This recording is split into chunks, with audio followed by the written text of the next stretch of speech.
Hi everyone, welcome to BRIX Briefs. In today's show, we're having an open discussion with Stephen Brawer about the Belt and Road Initiative and his recent trip to China. Stephen Brawer is chairman of the Belt and Road Institute in Sweden and a distinguished research fellow of the Guangdong Institute for International Strategies. We're introducing Stephen to the Think BRICS channel as a continuing guest whose expertise will help us understand and improve our understanding of the situation in the world today and beyond. The topics we'll cover in this show are physical versus monetary economics, the concept of high quality development, the unique BRIX Sweden development concept, production for internal improvements instead of for exports, the thought process that shapes policy, and Stephen's recent visit to China.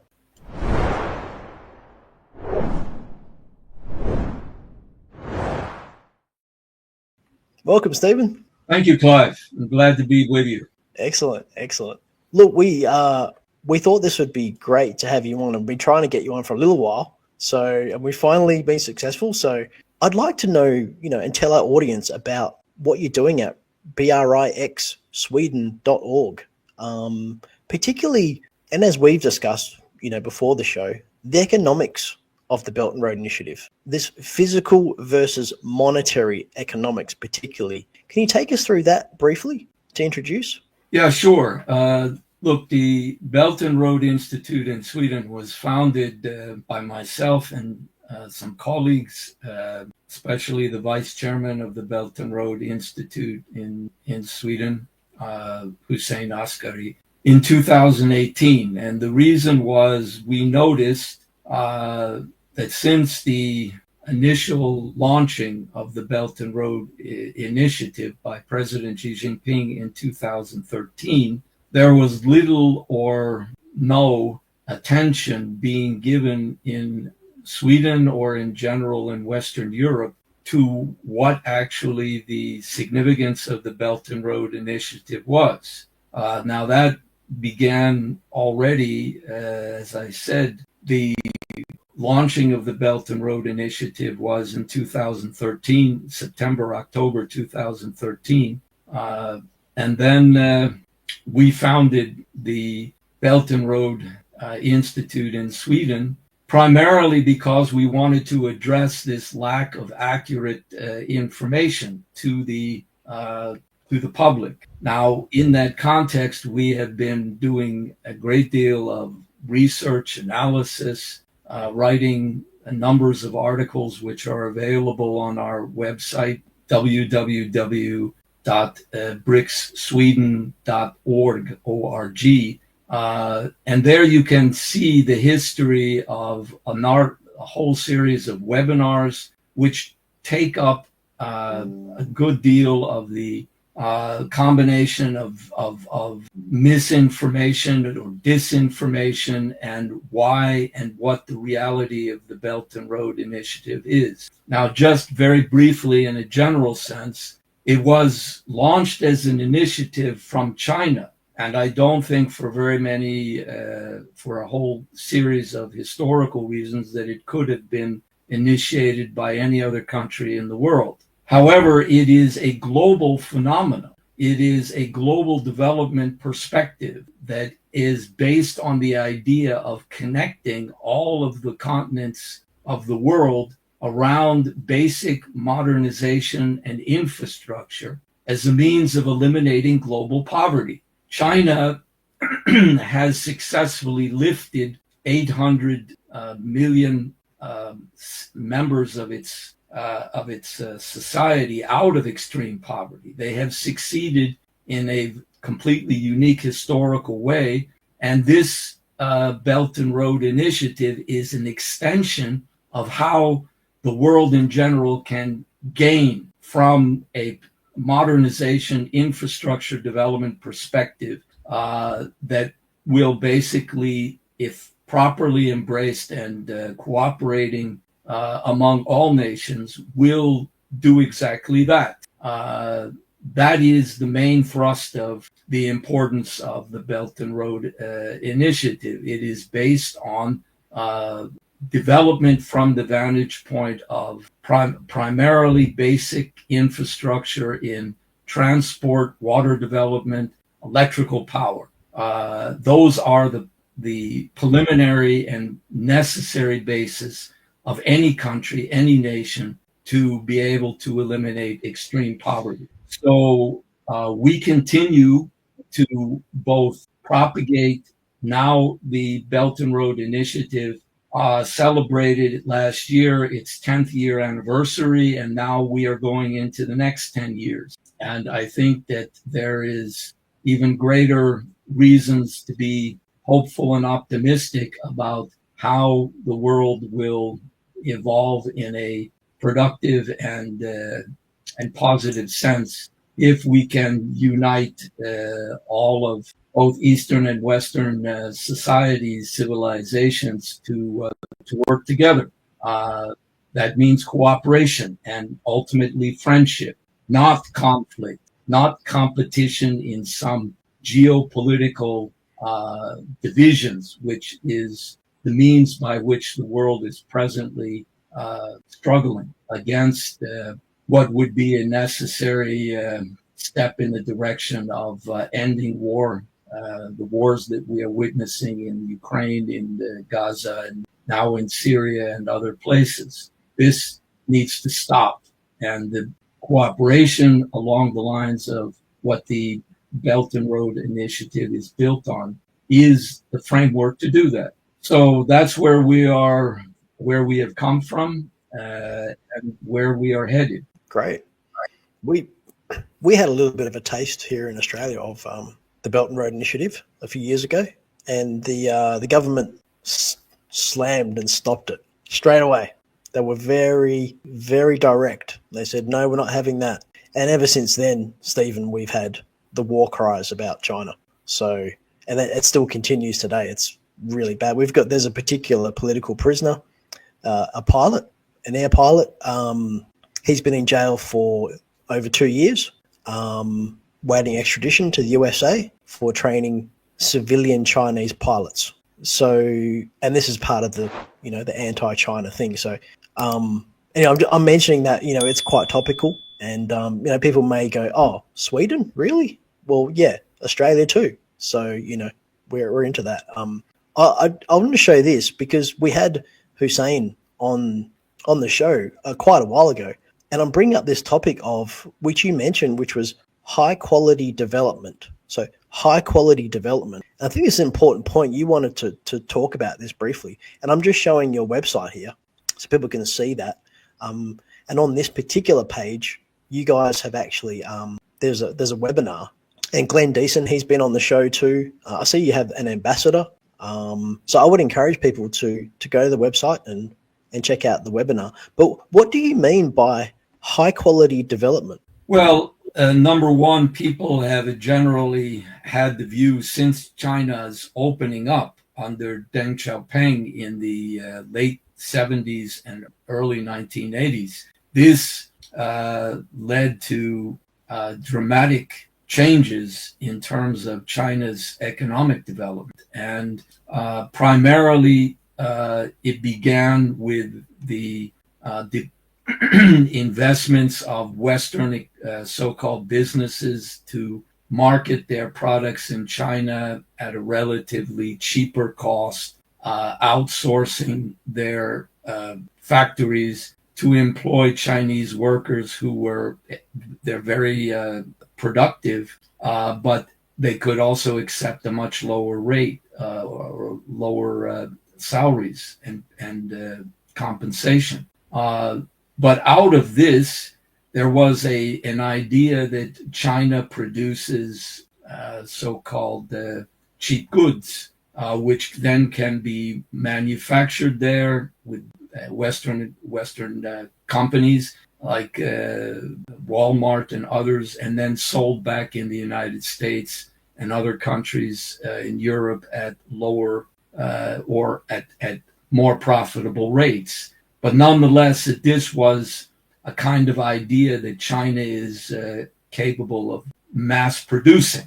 The point of high quality economic development is now a further step in the economic improvement and development and innovation of Chinese economic and scientific technological development.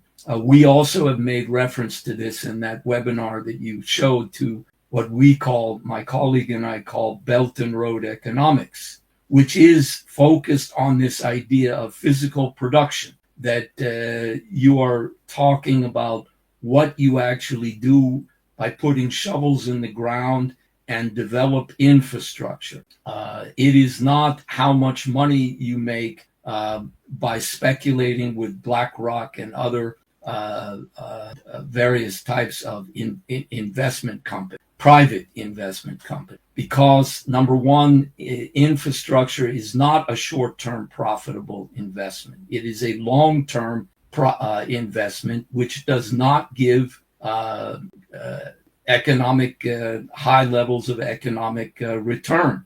It is not that kind of investment. It is an investment for the future by which, by doing it, you create the conditions for massive amounts of economic increase in productivity. And this is exactly what China has achieved in Shanghai, in Shenzhen, in Guangzhou, and now are doing similar commitments in the western parts of China, in Xinjiang and in Tibet or Xisang. These are models for how you increase manufacturing and productivity. And this is high quality economic development. This means you are not just marketing cheap goods. What you are doing is you are laying the groundwork and the infrastructure for sovereign investments in the future of each country that agrees to, for example, work with the Belt and Road Initiative. And there are over 150 countries in the world now that have signed memorandums of understanding voluntarily, because it's in their own interest to cooperate. There are no restrictions or the typical types of IMF, World Bank forms of forcing countries to agree to certain conditionalities, which then are used to more or less blackmail them to accept in order to get any short-term loans, which are not and have not been successful for the type of physical economic infrastructure. So these are totally different economic perspectives that are, in a certain sense, right now in history, you could say colliding in a certain sense, because the domination of Western policymaking has been not physical economy, not how do you guarantee with so-called shovels in the ground economic investments which modernize electric power, which allow for modern transport across the continents. That is what the fundamental concept of the Belt and Road is built around instead. So this is something that is not being clarified for the population at large. The scare tactics that Clive has just referred to about the so-called demonization of China. China is a dictatorship. China is violating human rights. These are the debt trap, the overcapacity. These are tactics that have no substance to them. They are tactics coming from a Western economic power structure which has nothing to offer the global South or the developing countries. It never has had that. Yeah, it's been debunked again and again. It's been debunked. Many reports, many very high-profile journalists in Australia, obviously because I'm in Australia, I can point them out, have said, and they've reported many times over the last few years, they've debunked the debt trap. Actually, Hussein has done a great article on it, which I was going to show, but you can go to the website and you'll see it. Sorry to interrupt you, Stephen. Because we do have limited time, but I did want to show the audience this, because I think this is very. It says you're a fellow for the Guangdong Institute for International Strategies. So I just want to show people that link as well. That's there, and you can read it and have a look. So just to show that there, I really want people to get an idea of what you guys are doing at the BRIX Sweden.org, BRICSSweden.org. You guys have a certain, and I know you're describing this in the sense with the high quality development, economic development concept, but you are doing something unique at BRICS Sweden. What is it that is unique about what you're bringing to the Belt and Road Initiative? Or is it just that you're in Sweden representing it, going, look, let's get this going here in Europe? Well, it's both. I mean, Sweden is not positive whatsoever to the Belt and Road Initiative. It refuses to publicly even discuss or debate it. The political environment regarding China is extremely negative. The only thing that is continuing for various pragmatic reasons is bilateral economic business between Sweden and China. Sweden has enormous investments, large companies that it works, IKEA, SKF, Volvo, Ericsson. These are extremely large companies that benefit enormously from the markets in China. So there's no denial, even among Swedish businesses, that trade and cooperation bilaterally with China is beneficial. But the idea of a strategic alternative to where Sweden is right now, totally in the arms of NATO and the United States on its geopolitical positions, which I think Australia is also directly plugged into. You could certainly say that what has often been called Five Eyes, the role of the United States, Canada, Great Britain, Australia, New Zealand. The United States is included in that because it is virtually, although it is not officially a member of the British Commonwealth, it is functioning as an underling of that. And those geopolitical interests will not accept the idea that there will or should be a global development perspective, which the Global South and not only the Belt and Road Initiative, but the development of BRICS, think BRICS, the role of Brazil, Russia, India, China, South Africa, now Iran, Ethiopia, Egypt, and other countries who are choosing to work together with not only the foundation framework of the Belt and Road Initiative, but even the emergence of BRICS as a alternative to this so-called unipolar dollar world, which is monetarist in its fundamentals, and the role of money and private money dominates at the expense of whether or not there is real physical and high-level productivity. That is, if it occurs at all, is a secondary aspect of financial policy. So this way we are sort of at a crossroads. Sweden wants to make continued business and has a certain orientation to work with China on that level, but on the strategic level of a global plan for or framework for cooperation and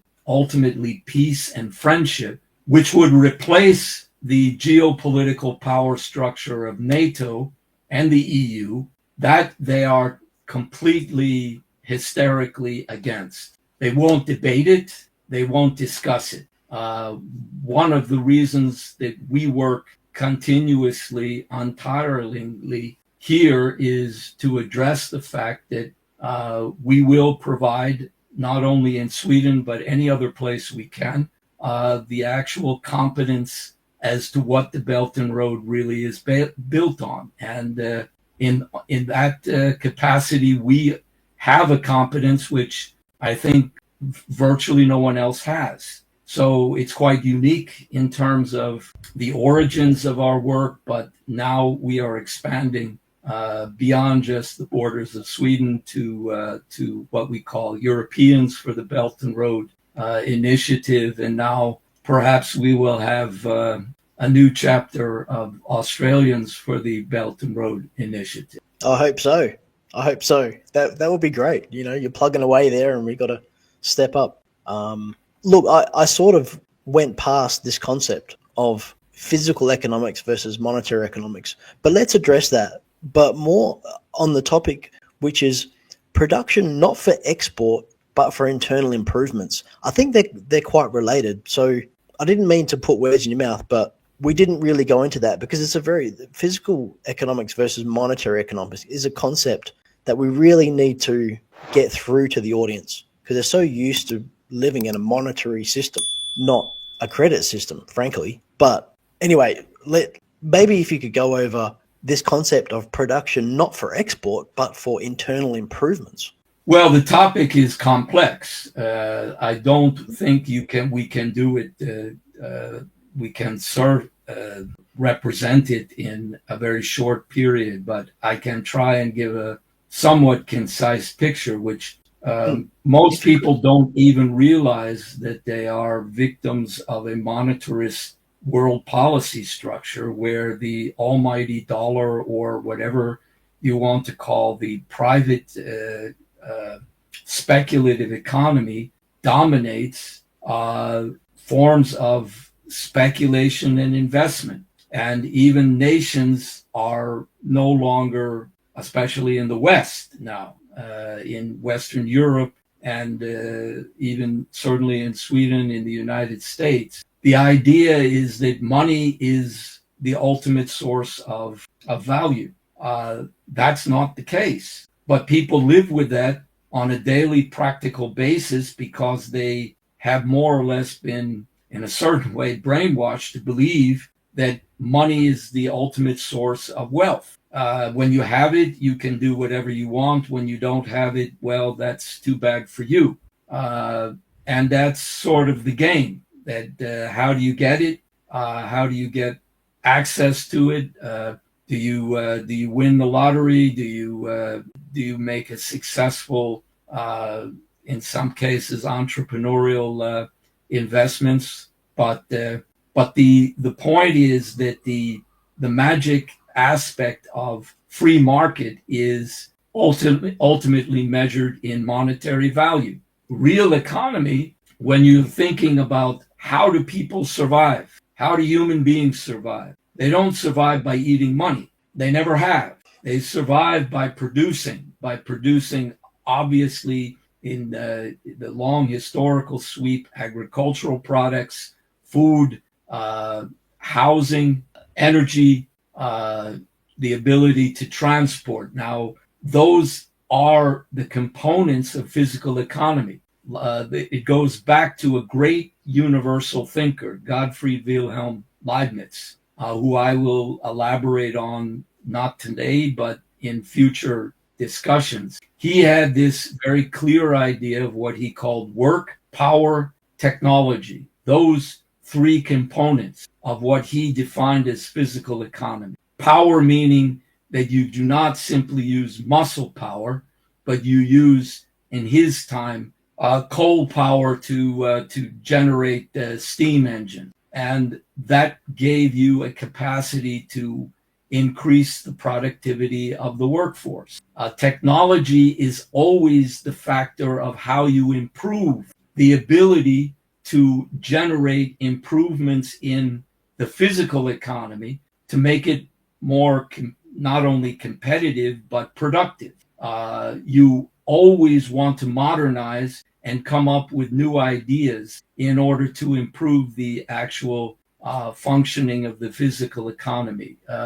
And of course, the development of power in the form of electrical power and so forth. These constitute the foundation for physical economic production, which is reality. That's what people need in order to live and survive. Money is nothing more than a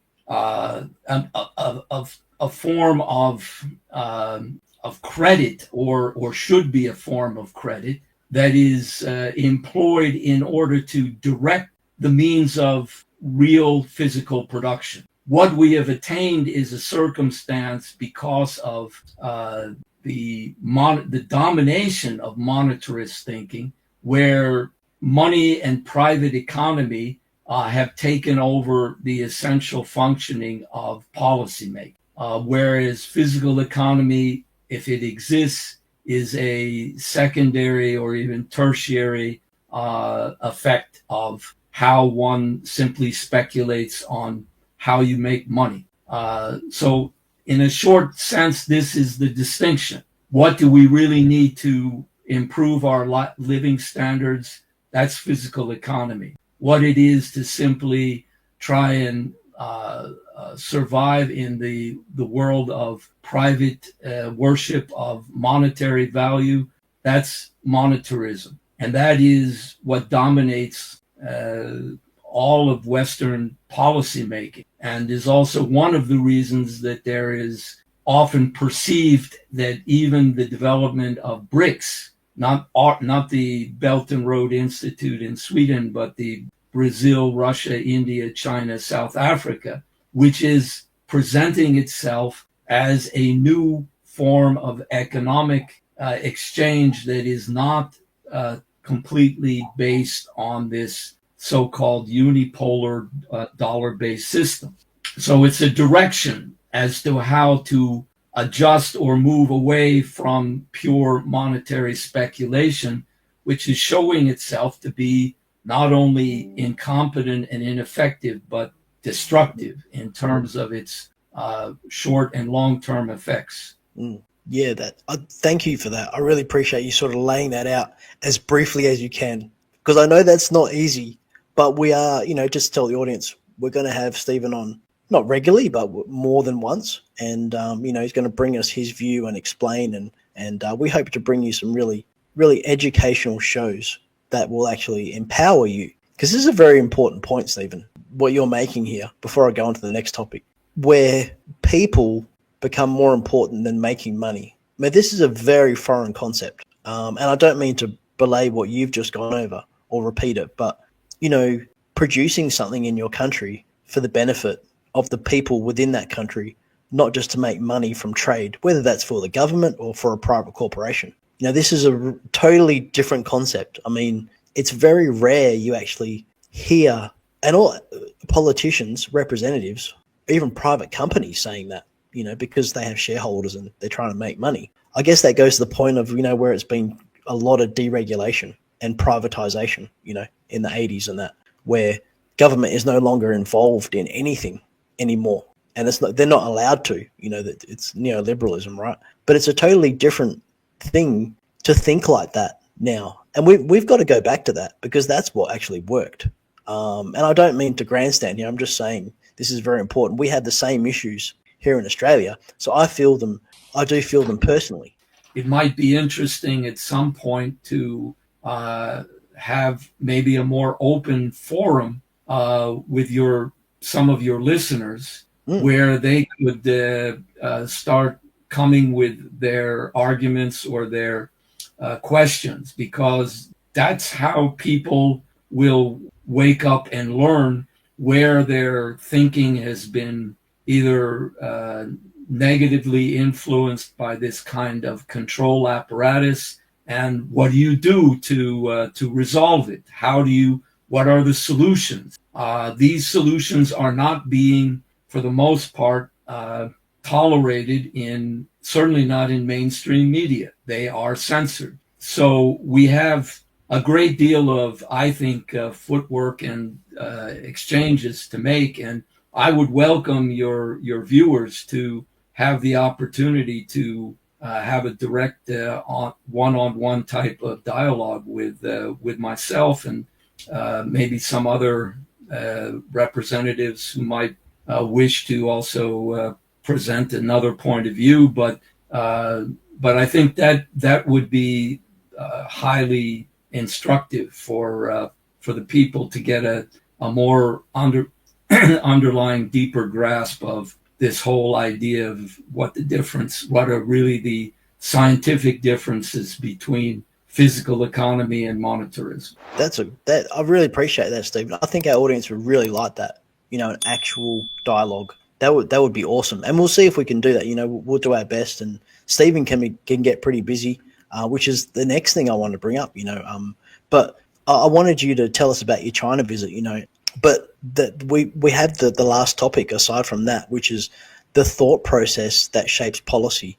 Maybe if you could just touch on that and tell us about your China visit. I don't mean to bring them together, but the thought process that shapes policy. Now, you mentioned this, and I'm bringing this up as a topic because you wanted to sort of mention this, introduce it. Yeah, well, I have am in the process of doing extensive philosophical and historical research, and I gave a series of lectures when I was in China from the end of November until the beginning of December, about 2.5 weeks. The main title of my topic, or theme of my discussion was, "Out of the depths of history and philosophy emerge the Belt and Road Initiative, some ideas for uniting East and West." Now, this is a very deep, complex question as to how one builds bridges rather than plays the geopolitical,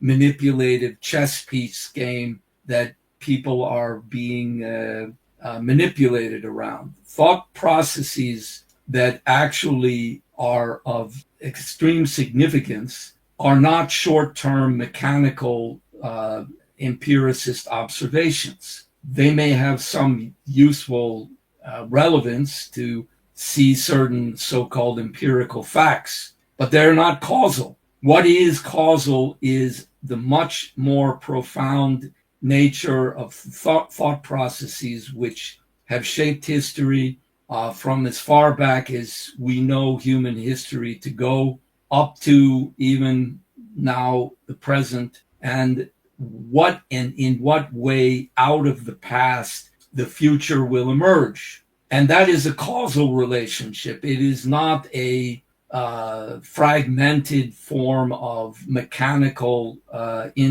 disassociated events, which that kind of short-term, disjointed thought processes dominate, and what people call information technologies, which can be useful, but they are not the foundation for how causal relationships in history and thinking occur. So that's a very broad outline for a much more profound discussion as to how these thought processes work and why they are these more profound causal aspects of human thinking work, and in what way they are crucial to free the human spirit, the human thinking, from what is presently captivating and controlling the minds of people, not only through the mainstream media, but through various types of even mind control and cultural warfare.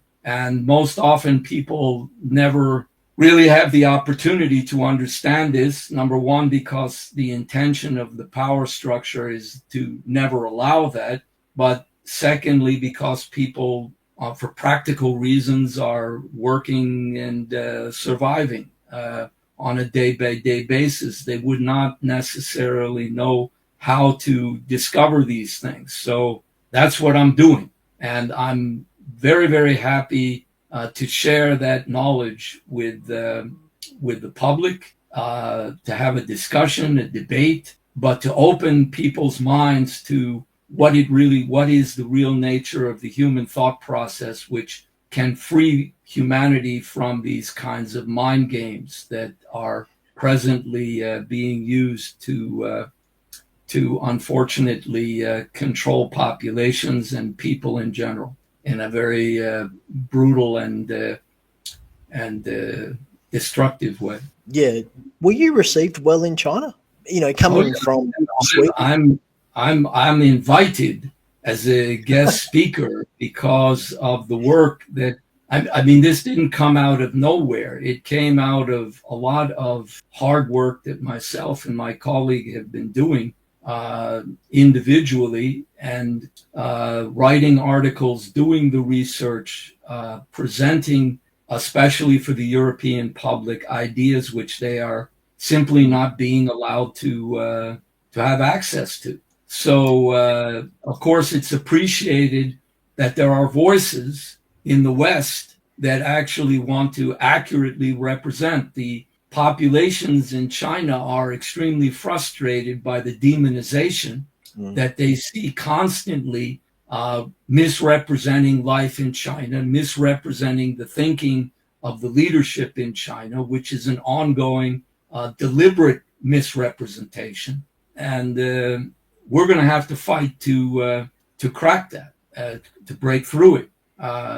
It's unfortunate that there are such power entities which do not, and individuals who represent that, who do not wish to allow the population in general in Europe to actually have a genuine and accurate view of what is going on in China, unless one has the opportunity to go and visit. Now, I would encourage anyone who has that opportunity, even business, you see a very, very different picture of what is going on in China than what you get from mainstream media, which is either entirely negative or they simply will not report the developments that have groundbreaking significance in terms of global development, like the recent trip to Peru of President Xi Jinping to open this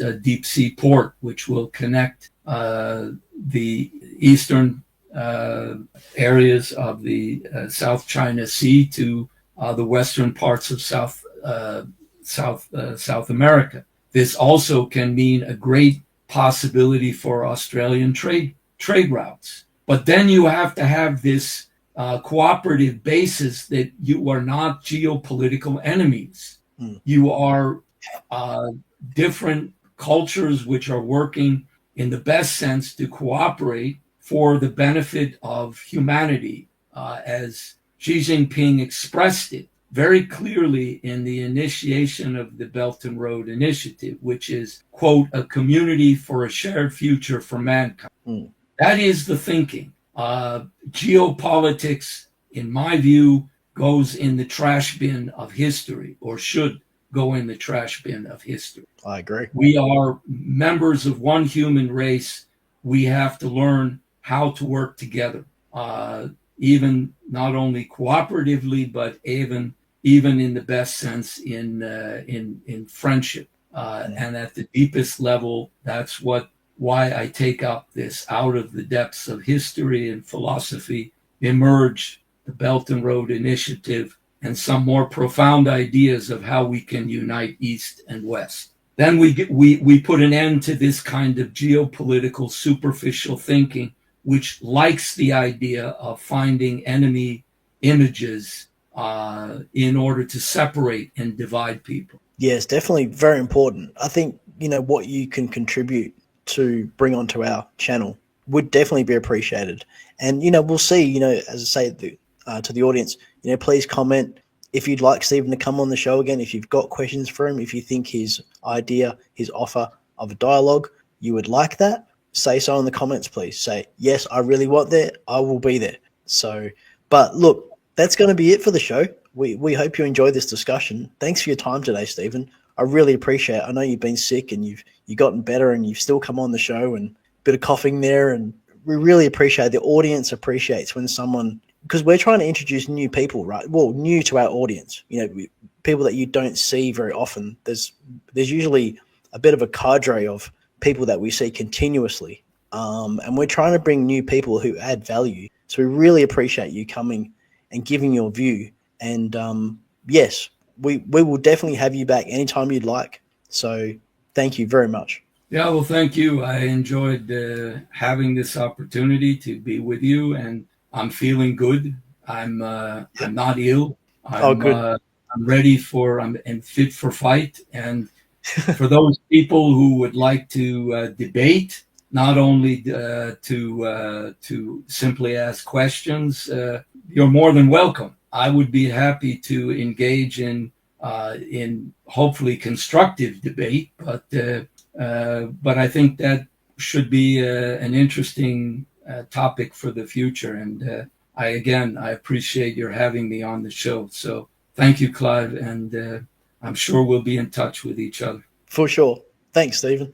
All right. Thank you for watching this episode of BRIX Briefs. Please show your support for this show by voting it up and sharing it with your network. We really want to get your feedback via the comments, as I said. So below, if you have something to say, please don't be shy. If you subscribe to our channel, you will have easy access to future programs, and you can choose to be notified by email if that's convenient for you. Below this video, in the description, are options to support our work financially. We appreciate any donations. How you do?